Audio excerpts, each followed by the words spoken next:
Listen, if you got blasted millions of miles through space, ended up on another planet, and were given an IQ test by a janitor, you'd be a little pissed off too. Hello, and welcome to another episode of Comic Reviews by Video. Still haven't decided a name or anything for this, but just gonna go with it. Keep doing it. See if I ever come up with a decent name for the segment, but for now, we got a lot of fun stuff to review. So I figured I'd do some on video since I got some upcoming previews on the audio coming out this weekend. Actually, by the time you see this will be after the previews are out because I have one episode of this recorded that I have to put out today. So I can't put them back to back. So we'll get it out probably this weekend sometime. But for now, let's record it and get it ready for it. Got my coffee nice and hot, ready to go. So should be good. Let's see what we got here. And of course, that was a quote from Howard the Duck, because free comic book weekend. When we stopped at, I believe this was at House of Heroes in Oshkosh. They had issue number 2 of Howard the Duck magazine from back in the day for $3. I'm like, yeah, I gotta get this. Gotta have it. I have had a couple of these a long time ago. No idea whatever happened to them. I thought they were left in my childhood home, but I have yet to find them. So, but you get a bunch of stories inside these, advertisements, all kinds of little pictures and stuff like that, little pinups. But, like, this issue has 1979. Stan Lee presents Howard the Duck. Stan Lee did not make Howard the Duck. So it's like, I got the Destroyer Duck book in, I believe, last week. So I'm looking forward to reading all that, and then we'll get into the history of Howard the Duck and what all happened with that. But the features in here, you got a letters department, you got animal indecency, a far out foray into fashion as we get a tailored glimpse at what the well-dressed duck will design to be seen in next year. Updates to appear in Mallard's Quarterly by Bill Monteo, Gene Colan, and Klaus Janson. That was a goofy little story about, it starts out with a bunch of protesters protesting outside a pet store, complaining about the nudity of pets. Cover those pets up. You can imagine how that story went. Basically a religious zealot pushing your opinion type storyline. And then the other one was the crash of 79. In a mad financial universe beyond recession, Howard the Duck and his beloved Bev are swept into the deadly digital designs of the fiscal fiend. Pro Rata Cosmic Accountant by Bill Monteo, Gene Colan, and Dave Simmons. I thought there were a couple little short stories in between those, but I must be thinking of something else. But yeah, Howard the Duck magazine, if you can get your hand on them, they're definitely a nice big read. There's quite a bit of material in these. 2 big, wonderful, complete stories.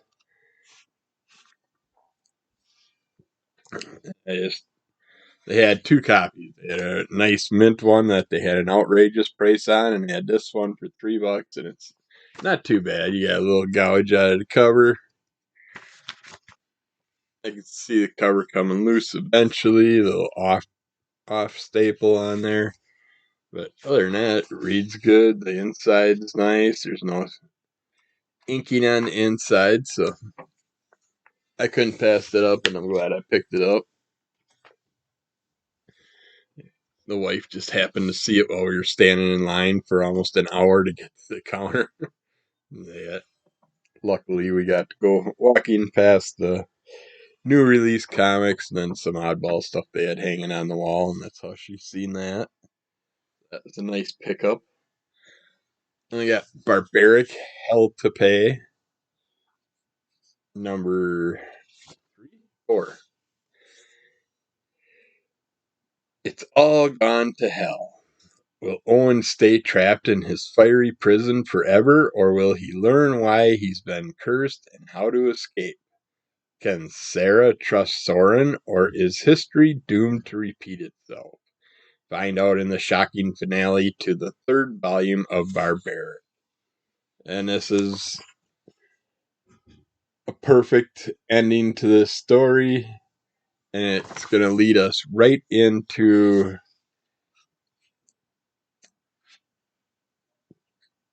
I think it's Barbarian Queen of Swords, or it's Queen of Swords number 1. I have it ordered. We're going to see a little split up from some of the characters in this book. We're going to split off, and we're going to see what they end up doing, where it ends up going. But definitely looking forward to checking out that one, because we're going to meet. We have more weapons that can talk that are popping up lately in these storylines, and they're gonna eventually form into one big clash somewhere, I'm assuming, because that's the way it's looking, how it's been going. So I'm looking forward to following that all the way through. And that is done by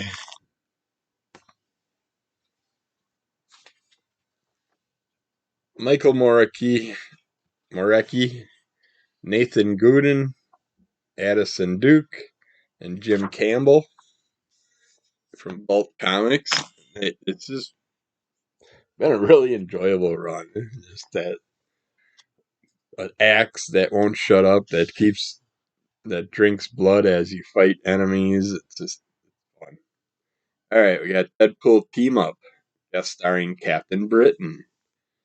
This is in the Marvel.com Legacy. It's number 893 from May of 2010 from Rob Williams, Matteo Scalera, Matt Wilson, Jack Eckelberry, and Ramos and Delgado did the cover on this one. But we get Deadpool, kind of goofy looking Deadpool. Kind of like his outfit's too big for him, like he's a little kid in a Deadpool outfit. And we got him dealing with this evil baddie, and it just so happens Captain Britain's after this character, and the two clash along the way. And I did not like the Deadpool art in here.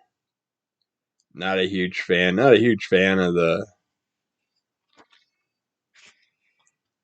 like you can see here. See if I can find a better picture.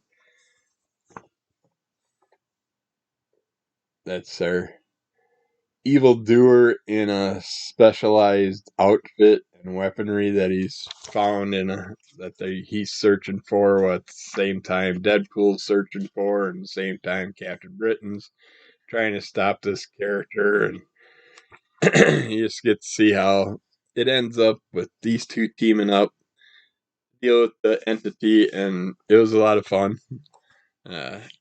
standard Deadpool goofiness and enjoyment. I just wasn't a huge fan of the artistic choices in that issue. And then we had Deadpool Team-up guest starring Machine Man. This is 890 of the Legacy run. This is by James Asmus, Micah Gunnell, Rob Stull, John Rosh, and Jeff Eckelberry. The cover was done by Humberto Ramos and Edgar Delgado. In this one, we have Puppet Master character that is dealing with trying to take over some stuff, and Deadpool comes across him, and Machine Man tries to stop Deadpool, but yet Machine Man and Deadpool are dealing with the same thing. It does start out with Deadpool trying to stick a hamster in a shotgun. A little Peter reference. The hamster's a little bit too fat for the shotgun, so Machine Man comes in and Deadpool's like, "Hey, you got any lube so we can lube up my hamster?" Basically a hamster that he gave rabies to, and he made a hamster gun.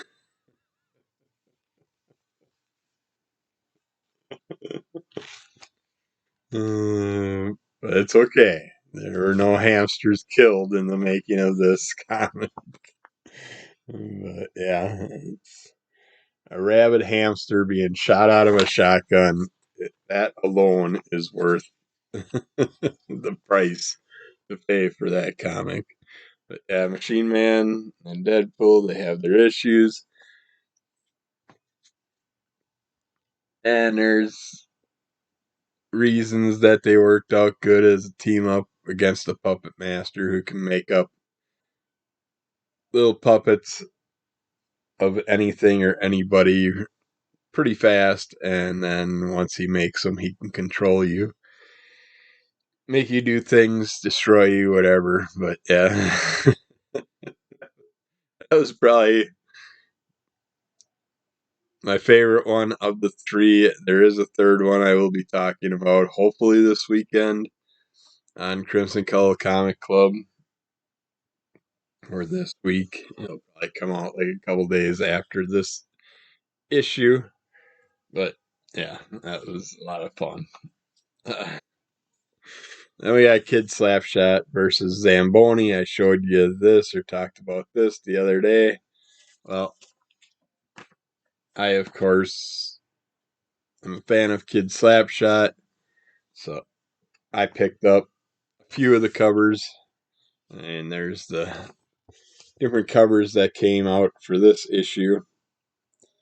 I definitely got, oh, you'll see them as I get them.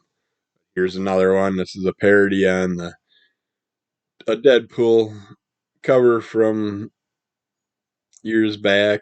I can't remember what issue. I don't think it was issue like 300 or something like that. But in this issue, Kid Slappy fights a giant zombie weremoose, and wait a minute, you gotta buy the comic if you want to know more. Jeez.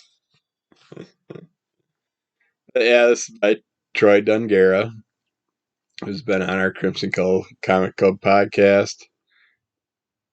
Colors by Billy Parker, edited by Rob Pochak, Rob Potsy Pochak, and published by Keen Spot Entertainment. And as you know, I talked about this story. It's just wonderful. And of course, it comes with a poster, centerfold, and a little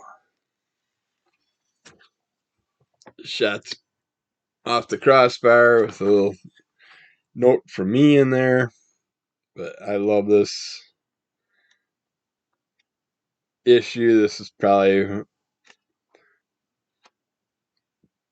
my favorite one so far of the new Kid Slapshot run. But yeah, it was very well done. And then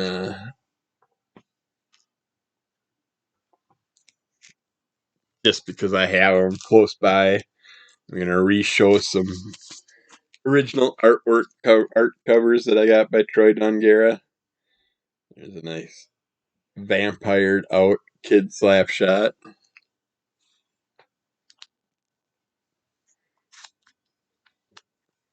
Kid Slapshot done up with a Colorado Avalanche shirt with the Stanley Cup.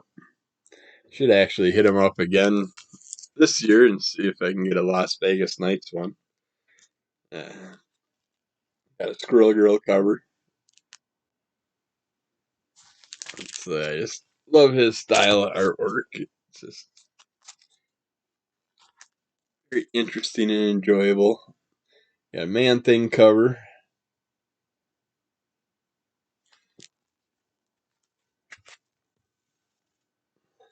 It's Mandalorian.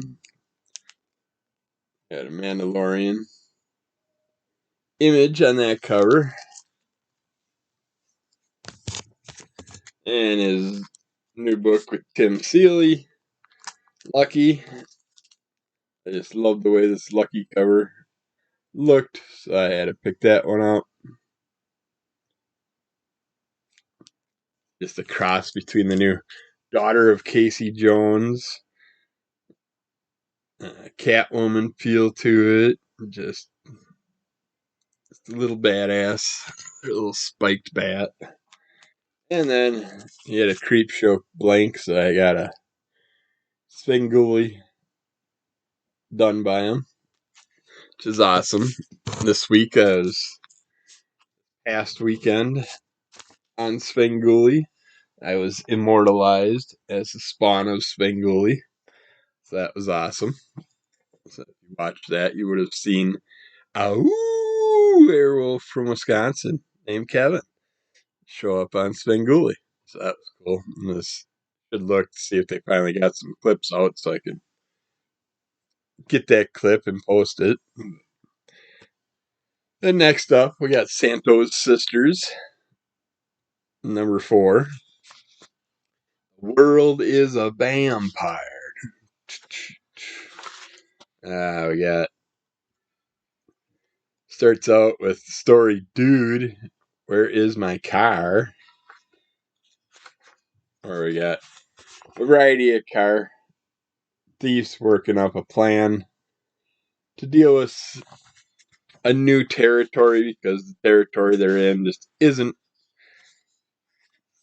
producing decent enough vehicles. They want to get some better vehicles, more high-end vehicles, so they go for a different feel for it. And then we have Santos Sisters and Ants Man. This one was a fun one. The old play on the stripper trick job. She just so happens to do something with honey in this that ends up attracting a certain insect, as you can tell by the name of it. We got Santos Sisters in President Schmezinant.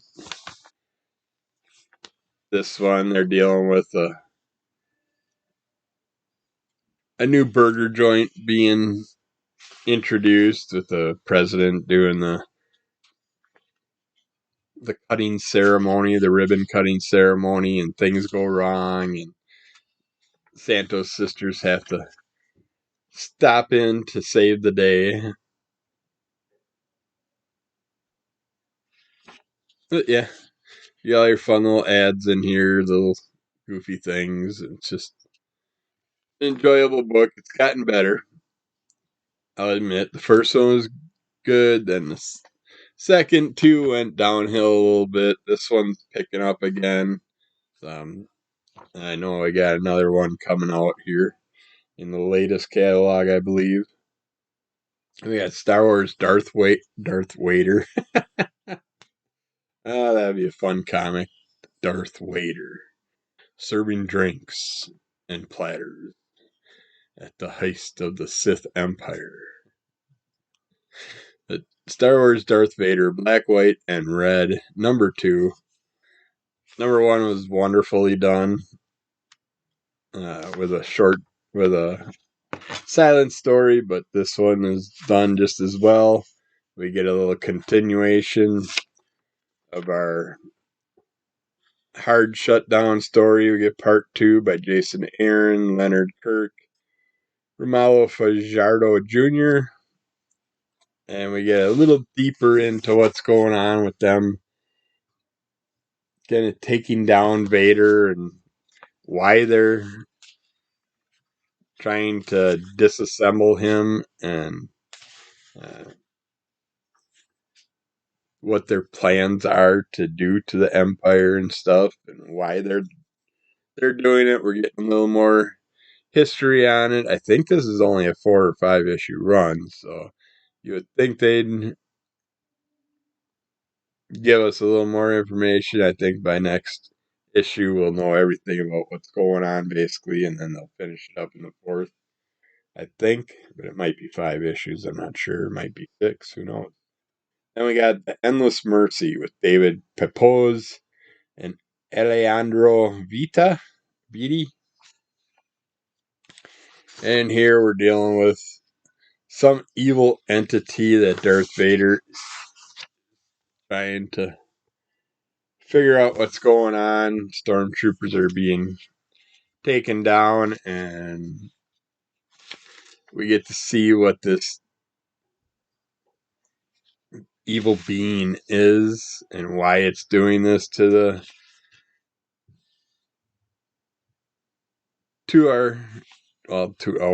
stormtroopers and Vader and them, why it's attacking them, what it wants from them. It's got an interesting plot twist of why it's after a certain person. And then we get Power by Victoria Yang and Marika Cresta. This one we get a youngin kind of learning about dark side,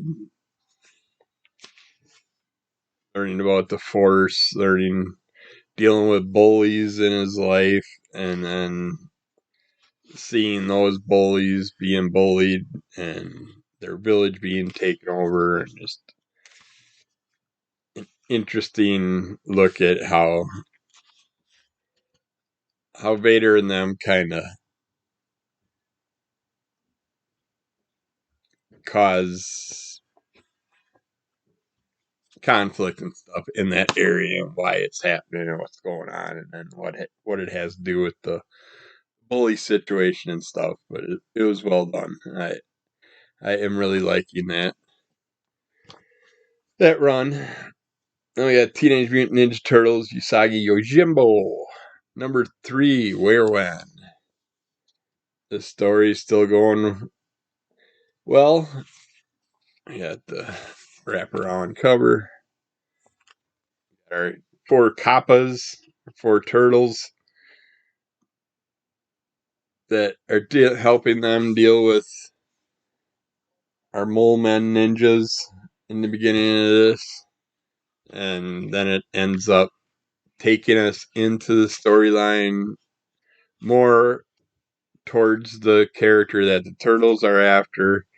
And it just so happens that Usagi's clan that he's working with currently, that they're kind of going that same route, and you're gonna see them join forces further into the storyline, and eventually, hopefully, deal with their situation and deal with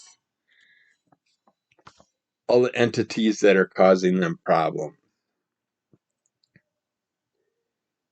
Then from DC Comics, and that, of course, is by Stan Sakai, and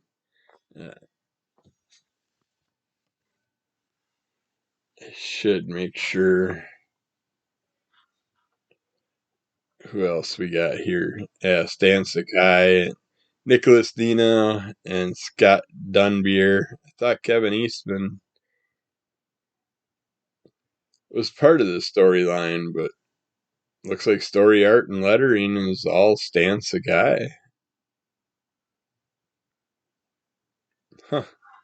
Guess all Kevin Eastman's doing is the alternate covers. Thought he was part of the storyline. I guess not. Then we got Unstoppable Doom Patrol from DC Comics, number 3 of 6. Here we have our Doom Patrol team trying to deal with the entities like them, and at the same time you have the DC Comics. Well, here you got the Green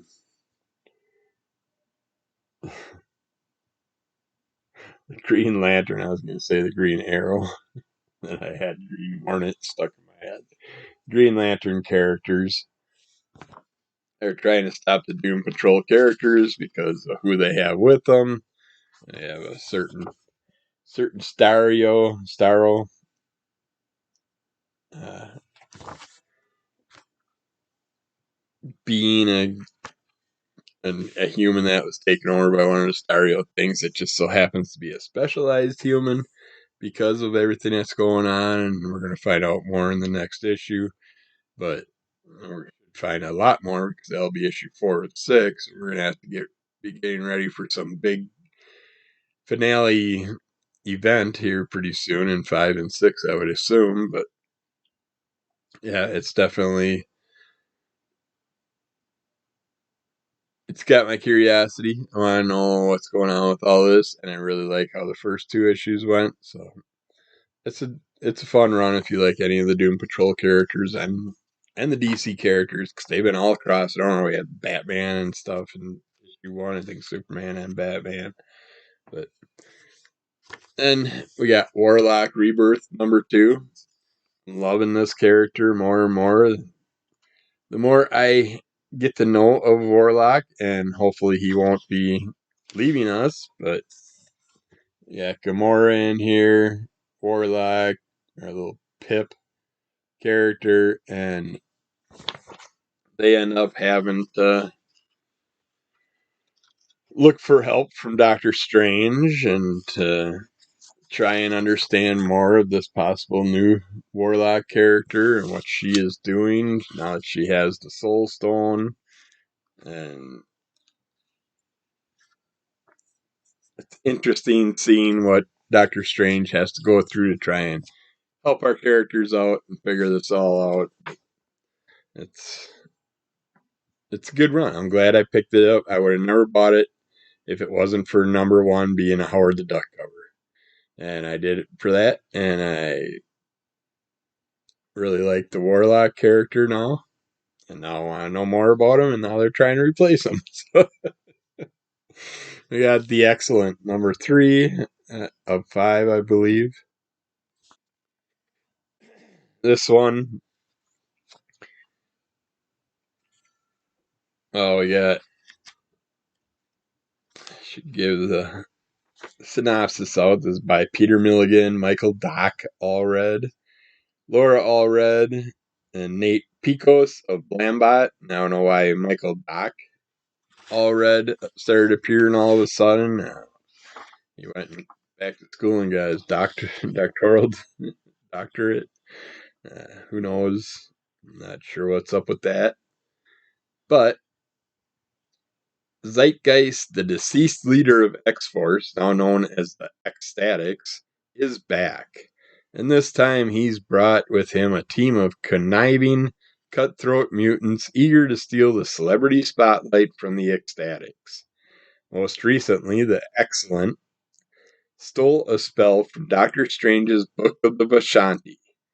With the spell and the use of his social media, Zeitgeist plans to achieve godhood.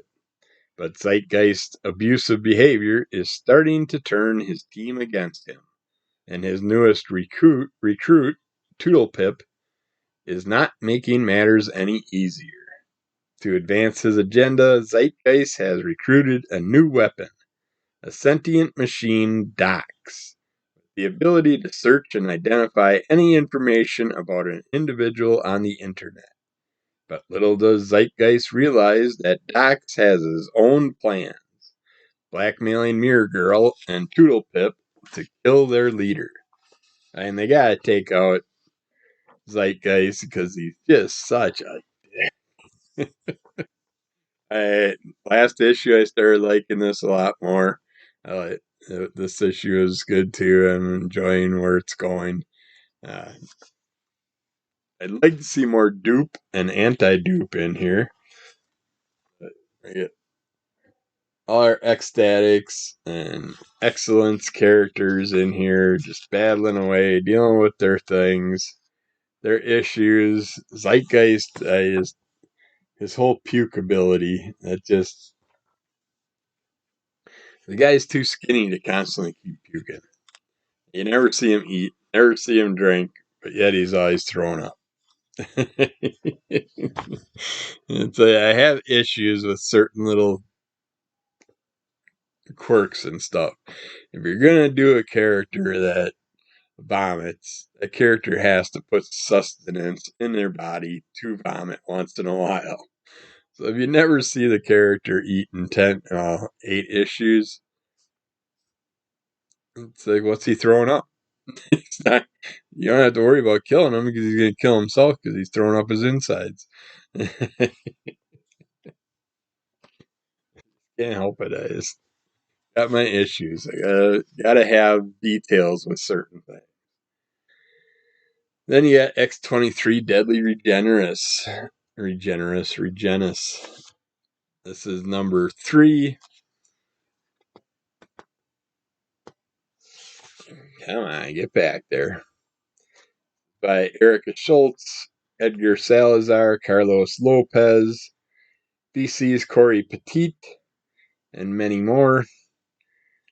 And they have so many editors, editor-in-chiefs, and all that in these books. Some of these books, it's like, why is there still writing mistakes and issues? So many comics that I get that are new to this day and age that have issues in them. It's like, I think you better fire your editors, and I'm available. I'll gladly read over anything and give you my opinion. You can fix it if you want, or leave it the way it is. Alright, on her travels away from Utopia, Laura rescued several people from a building fire in Minneapolis. Her heroic efforts caught the attention of the local media, which put her back on the radar of her old handler, Kimura. Hoping to capture Laura at the behest of her employer, Kimura deployed a brawler named Jordan Gaston, aka Haymaker, to bring her in alive. But Haymaker had a personal score to settle with Laura, who, as an assassin for the facility, was responsible for killing Jordan's brother years earlier. Deploying a gas that temporarily neutralized Laura's healing factor, Jordan gave her a brutal beatdown, eventually knocking her out and bringing her to Kimura, who had a new proposition for X-23. This takes us deeper into the whole reason that Kimura has her kidnapped and what her plans are, and you get to see more and more of the facility and what's going on in this facility, and find out more about X-23's history and everything that's going on with this whole organization and why they're doing what they're doing. It's definitely as enjoyable as the original run, and this one has a lot more going on with it and getting us deeper into the whole baddies situation and what they're doing, and we get to see a little bit more about what X-23 is trying to think of doing, what her plans agenda is, and it's taken us that's issue 3. We're only 2 from the finale, I believe, because the original run was 5 issues. So something big has to happen in the next one. in the penultimate issue. So I expect a huge battle.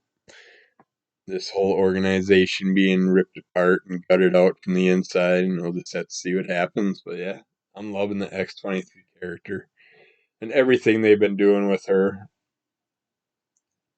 A wonderful replacement for Wolverine in the future, but yet Wolverine should never die and X-23 should never die, and they're pretty much immortal. The adamantium and the healing factor and all that. But yet, a silly little gas can take that all away from them. So, if they got that ability,